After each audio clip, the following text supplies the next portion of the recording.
महायुतीत खरं तर अंतर्गत कुरघोडीचंच राजकारण जास्त रंगताना दिसतंय।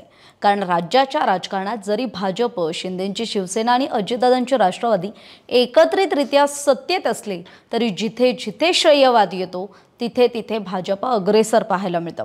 मग ते जरांगींचं आंदोलन असो वा ओबीसी नेत्यांची मंत्रिमंडळाची उपसमिती असो, शिष्टाईत सगळीकडे भाजपचेच नेते पुढे आहेत। कारण त्याचं श्रेय भाजपला हवंय आणि भाजपची ही चाल आता अजितदादांनी सुद्धा ओळखलेली दिसते।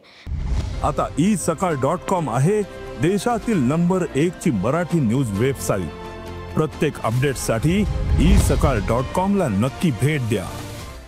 आणि त्यामुळेच की काय, अजितदादांनी त्यांच्या पक्षाचं पहिलं चिंतन शिबिर हे भाजपचा बालेकिल्ला आणि संघाचं मुख्य कार्यालय असलेल्या राज्याच्या उपराजधानी नागपुरात घेतलं। खरं तर आगामी महापालिका आणि स्थानिक स्वराज्य संस्थांच्या निवडणुकीच्या पार्श्वभूमीवर सत्ताधारी राष्ट्रवादी काँग्रेसनं हे चिंतन शिबिर घेतलं होतं। पण या शिबिराच्या पहिल्याच सत्रात पक्षाचे राष्ट्रीय कार्याध्यक्ष प्रफुल्ल पटेल आणि राष्ट्रीय अध्यक्ष अजित पवार यांनी आपल्याच मंत्र्यांना थेट खुर्ची खाली करण्याचा निर्वाणीचा इशारा दिला। पण पक्षाच्या हायकमांडवर ही वेळ का आली याचं सुद्धा चिंतन होण्याची गरज आहे। सत्तेमुळे मंत्र्यांच्या भोवती गर्दी होत असते, मात्र राष्ट्रवादीच्या मंत्र्यांनी मतदारसंघाबाहेर पक्षवाढीसाठी किती वेळ प्रयत्न केले हा सुद्धा एक संशोधनाचा विषय। अनेक पालकमंत्री नेमून दिलेल्या जिल्ह्यात जायला तयार नाहीयेत। त्यामुळे राष्ट्रवादीचे श्रेष्ठी सुद्धा व्यूहरचनेत कमी पडले की पक्षवाढीत मंत्र्यांना रस नाही असा सवाल आता उपस्थित होतोय। नमस्कार, मी कोमल, सकाळमध्ये आपलं स्वागत। खरं तर 2 तासांच्या पर्यटनासाठी आमच्याकडे येऊ नका, यायचं असेल तर आमच्या सहकाऱ्यांना मदत कशी होईल, त्याला ताकद कशी मिळेल यासाठीच या असा इशारा राष्ट्रीय कार्याध्यक्ष प्रफुल्ल पटेल यांनी राष्ट्रवादी काँग्रेस पक्षाच्या चिंतन शिबिरात दिलाय। पण पटेलांना तो इशारा का द्यावा लागला असा प्रश्न उपस्थित होतोय। कारण प्रफुल्ल पटेल हे खुद्द विदर्भातून येतात, म्हणजे भंडारा गोंदिया मतदारसंघ जो लोकसभेचा आहे त्या मतदारसंघातून प्रफुल्ल पटेल हे 4 वेळा लोकसभेवर खासदार म्हणून गेलेत। पण आता पटेलांनी विदर्भातल्या नागपुरातूनच मंत्र्यांना इशारावजा समज का दिली यामागे सुद्धा कारण आहेत। कारण पक्ष स्थापनेपासून काँग्रेस सोबतच्या युतीचा दाखला देत प्रफुल्ल पटेलांनी त्या दिवशी पक्षाच्या चिंतन शिबिरात जे भाषण केलं त्यावेळी त्यांनी विदर्भाकडे कायम दुर्लक्ष झाल्याचं म्हटलंय। दुसरीकडे विदर्भात राष्ट्रवादी काँग्रेस पक्षाच्या वाढीसाठी आतापर्यंत किती मंत्र्यांनी दौरे केले, विदर्भातील किती जिल्हाध्यक्षांना घेऊन ते संबंधित जिल्ह्यात आणि जनतेत गेले हा विषय सुद्धा चिंतनाचा आहे। आधी म्हटल्याप्रमाणे खुद्द प्रफुल्ल पटेल यांच्या भंडारा गोंदिया जिल्ह्याचं पालकत्व म्हणजे पालकमंत्रीपद हे बाबासाहेब पाटलांकडे आहेत, ते सहकार मंत्री आहेत। मात्र मागील 9 महिन्यात सहकार मंत्री पाटील यांनी विदर्भाचा किती वेळा दौरा केला, भंडारा गोंदियात फक्त झेंडावंदनासाठी गेले की काय, म्हणून राष्ट्रीय कार्याध्यक्षांनी थेट पक्षाच्या चिंतन शिबिरात त्यांच्यावर रोष बोलून दाखवला असा सवाल सुद्धा उपस्थित होतोय। आता पटेलांचा हा इशारा कोणा एका मंत्र्यासाठी नव्हता तर राष्ट्रवादी काँग्रेस पक्षाच्या सर्व मंत्र्यांसाठी होता। पक्ष सत्तेवर आला म्हणून तुम्ही मंत्री आहात, त्यामुळे पक्षाच्या प्राथमिकतेला तुम्ही नजरअंदाज करू शकत नाही असं खुद्द प्रफुल्लांनी नंतर स्पष्ट केलंय।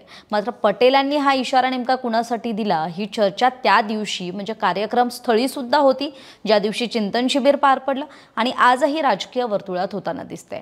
आधी सांगितल्याप्रमाणे सहकार मंत्री बाबासाहेब पाटील यांच्याविषयी आपण बोललो, पण कृषी मंत्री दत्तात्रय भरणे यांच्याकडे वाशिम जिल्ह्याची जबाबदारी आहे। भरणेंकडे ही जबाबदारी येऊन साधारण 1.5 महिना झालाय, पण त्याआधी ही जबाबदारी कुणाकडे होती तर वैद्यकीय शिक्षण मंत्री हसन मुश्रीफांकडे होती। पण सतत प्रवास करावा लागत असल्याने मुश्रीफांनी ही जबाबदारी सोडली। पण त्यांनी सुद्धा पक्षवाढीसाठी किती वेळ दिला हा सुद्धा आणखी एक संशोधनाचा विषय। वाशिमचं पालकमंत्रीपद सोडल्यानंतर मुश्रीफांनी खरं तर कोल्हापुरात पक्षवाढीसाठी प्रयत्न केल्याचं दिसून आलं। मात्र इतर मंत्र्यांचं काय हा प्रश्न कायम राहतो।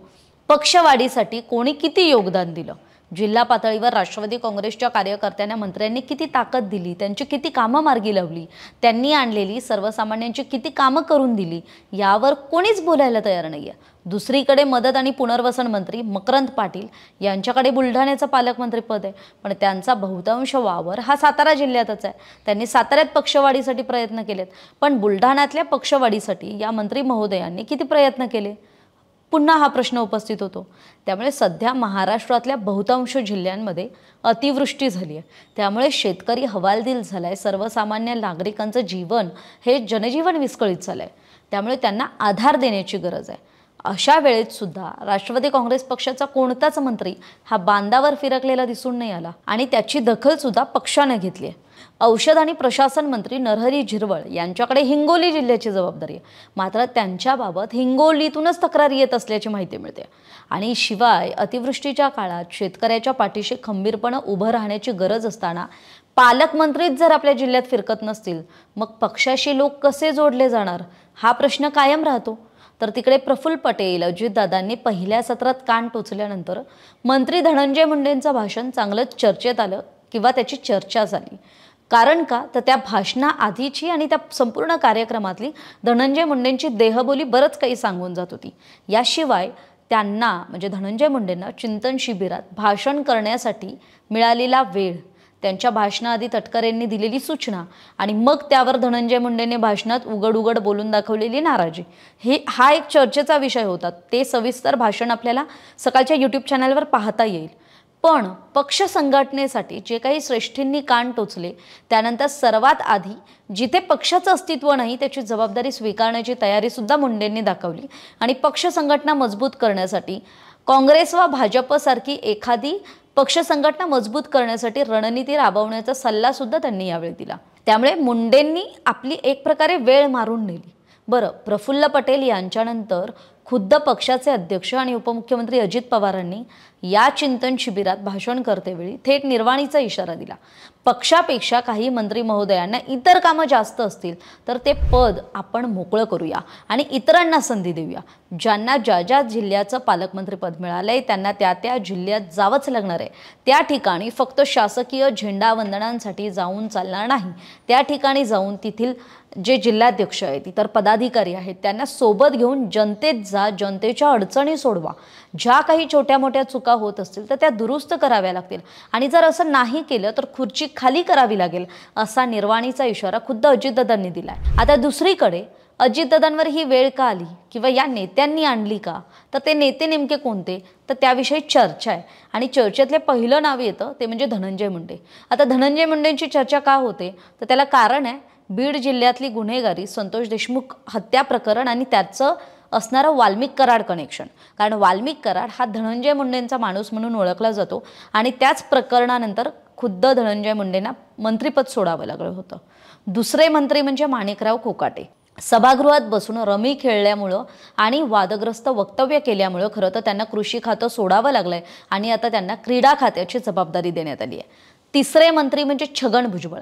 मराठा विरुद्ध ओबीसी आरक्षणात ते उघड आपली भूमिका मांडतात, म्हणजे मंत्रिपदी असून सुद्धा ते आपल्या एका विशिष्ट समाजासाठी आग्रही आहेत आणि वेळ प्रसंगी राजीनामा देण्यासाठी सुद्धा ते तयार असल्याचं बोलून दाखवतात आणि त्यामुळे खरं तर भुजबळांची ही भूमिका कधी पक्षासाठी अडचणीची ठरू शकते। आणि चौथं नाव ते मंत्री नसले तरी ते प्रवक्ते या पदाला खरं तर साजेसे आहेत का असा सवाल विरोधकांकडून उपस्थित केला जातो, ते म्हणजे अमोल मिटकरी। ज्याच्या वेळी अजित पवारांच्या किंवा राष्ट्रवादी काँग्रेसवर कुणाकडून टीका केली जाते, टिप्पणी केली जाते, त्यावेळी खरं तर त्याला प्रत्युत्तर देताना अमोल मिटकरींची जी वक्तव्य असतात खरं तर ती वादग्रस्त असतात आणि त्यांच्या वादग्रस्त वक्तव्यामुळे राष्ट्रवादी काँग्रेस पक्षाची प्रतिमा मलिन होते असं सुद्धा त्यांच्यावर ठपका लावला जातो। त्यामुळे आता पालकमंत्री, इतर मंत्री आणि प्रवक्त्यांमुळे अजितदादांना पक्ष विस्तार, पक्ष संघटना बांधत असताना आक्रमक पवित्रा घ्यावा लागला का आणि वेळ प्रसंगी आपल्याच मंत्र्यांचे कान टोचावे लागले का, याबद्दल आपल्याला काय वाटतं आपली मतं कमेंट करून जरूर कळवा। तुर्तास इथेच थांबूयात, तोपर्यंत पाहत राहा सकाळ। महाराष्ट्रातील सर्व बातम्यांचे विश्वासार्ह व्यासपीठ, सकाळच्या सर्व सोशल मीडिया प्लॅटफॉर्मला लाईक, फॉलो आणि सबस्क्राईब करा। तसंच सर्व नोटिफिकेशनसाठी बेल आयकॉन प्रेस करायला विसरू नका।